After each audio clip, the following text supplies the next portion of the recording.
Hello বন্ধুরা, সবাই কেমন আছো? আশা করছি সবাই অনেক ভালো আছো, আমিও অনেক ভালো আছি। আমি যে স্টিলের গামলাতে উনুন বানিয়েছিলাম, ওই উনুনে প্রথম আজকে রান্না হবে। সকালবেলা বৌদি এসে বলল গ্যাসটা তো ফুরিয়ে গিয়েছে, চল উনুনে গিয়ে রান্না করি। আর আমরা সবাই মিলে বসে গেছি শীতের দুপুরে উনুনে রান্না করতে। শীতের দুপুরে সবাই মিলে উঠোনে রান্না করছি, বেশ মজাও লাগছে।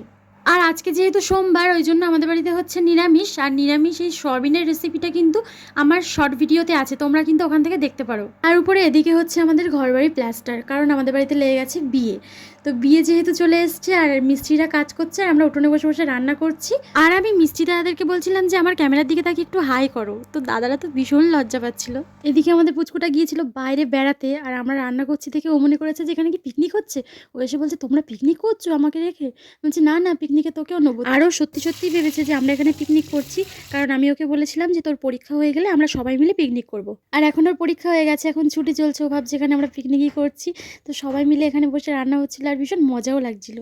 আর এই রান্নাবান্না একা একা করতে গেলে তো ভালোই লাগে না, সবাই মিলে একসঙ্গে মজা করে করলে তখন বেশ ভালো লাগে। আজকে সব রান্নাগুলো আমার মাই করেছিল। আর আজকে রান্না হয়েছিল সয়াবিন আলুর তরকারি আর কচু দিয়ে আলু দিয়ে চালতার টক। এই কচু দিয়ে আলু দিয়ে চালতার টক আমি কখনোই খাইনি, এই প্রথমবার খেয়েছিলাম। তা খেতে ভালোই লেগেছিল। মানে বৌদি এখানে চালটা কাটছিল আচার করবে বলে। এই চালটা থেকে আমি কিছুটা নিয়ে মাখা বানিয়েছিলাম, আর মা কিছুটা টক করেছিল, আর যেটা ছিল সেটা দিয়ে বৌদি আচার বানিয়েছিল। আর আচারের ওখান থেকে তো এইটুকুনি চালটা নিয়েছিলাম মাখা বানাবো আর কিছুটা টক করবো বলে। তো আমি বৌদি বলছিল মাখা ভালো লাগবে না, আমার মাও বলছিল ধে চালতা মাখা ভালো লাগবে না। আমার বৌদি প্রথমে বলছিল খাবো না চালতা মাখা, তুই তোর মতো মাখা। আমি প্রথমে জিজ্ঞাসা করে নিয়েছি তোমরা কি খাবে চালতা মাখা, তাহলে সেরকমভাবে মাখাবো। বলছে না না আমরা খাবো না, অল্প করে মাখা। আর যেই অল্প করে মাখিয়েছি অমনি সব শেষ করে দিয়েছে, আমার বেলায় একটুখানি। এখন মা কচু দিয়ে চালতার টকটা বানাচ্ছে। এই রেসিপিটাও কিন্তু আমি আমার চ্যানেলে শর্ট ভিডিওতে ছেড়ে রেখেছি, তোমরা চাইলে দেখতে পারো। আর এটা খেতে কিন্তু ভীষণই ভালো হয়, মানে কচু দিয়ে চালতার টকটা খেতেও ভালো লাগে। আমি প্রথমে ভেবেছিলাম যে হচ্ছে চালতা দিয়ে হয়তো ভালো লাগবে না, কারণ আমি চালতাটাই প্রথমবার খেয়েছি।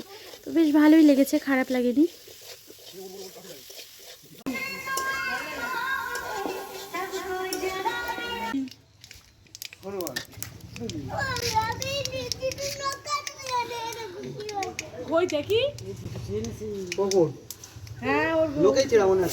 হ্যাঁ জিতু ওর ওখানে ধরছিল। এদিকে ঘটে গেছে আরেকটা ঘটনা। জিতু মানিকে আদর করতে গিয়েছে, আর জিতু যেহেতু নখগুলো কাটা হয়নি, আর মানির গায়ে আঁচড় লেগে গেছে, আঁচড় লেগে কেটেও গেছে। তোর ওই জায়গায় উঠেছে? হ্যাঁ ওর ঘাড়ে উঠছিল, আর তো কোথায় ছিল জিতুর মার দিনি না। তো তুমি বলে না, জানা করলে কিছু বলে না, তুই বসো। আমি দেখতে পেয়েছি এই ক্লাবে, আমি দেখতে পেয়েছি।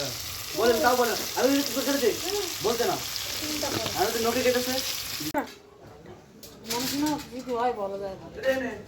ও কি ডাক্তার?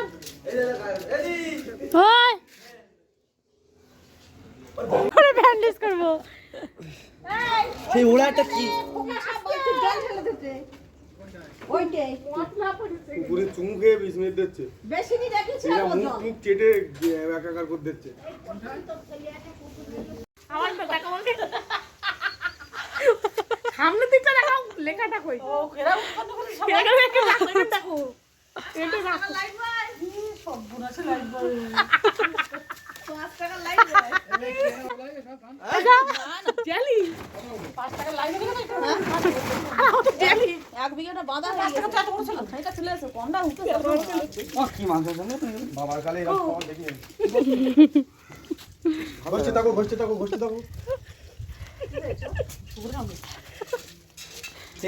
এই বলছিলাম না সাইকেল আবার উঠেছে দেখি